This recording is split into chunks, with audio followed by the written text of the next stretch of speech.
Hello guys, అందరూ ఎలా ఉన్నారు?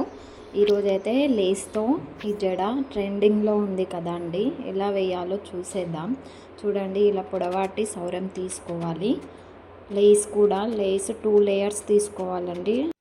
మీరు ఇప్పుడు అన్ని స్టాండ్స్ లెక్క పెట్టుకోండి. సౌరంవి 3 ఉన్నాయి, తర్వాత లేస్వి 2 ఉంటాయి. సో నెక్స్ట్ మనము ఎలా అయితే జడ అల్లుతామో ఆ విధంగా అల్లాలి. తర్వాత లేస కింద నుంచి కాకుండా చూడండి, ఇలా జూమ్ చేసి చూపెడుతున్నాను, పైనుంచి అల్లండి. చాలా నీట్గా వస్తుంది. మనం స్టార్టింగ్ నుంచి ఇలా హెయిర్ స్టైల్ వేస్తున్నాం కదా, ఎండింగ్ వరకు కూడా అలాగే వేయండి. సో మనకి ఫినిషింగ్ అయితే ఇలా వచ్చేసింది. చాలా బ్యూటిఫుల్గా ఉంది కదా. ఇలాంటి ట్రెండింగ్ వీడియోస్ కోసం, హెయిర్ స్టైల్స్ కోసం మన ఛానల్ని సబ్స్క్రైబ్ చేసుకోండి.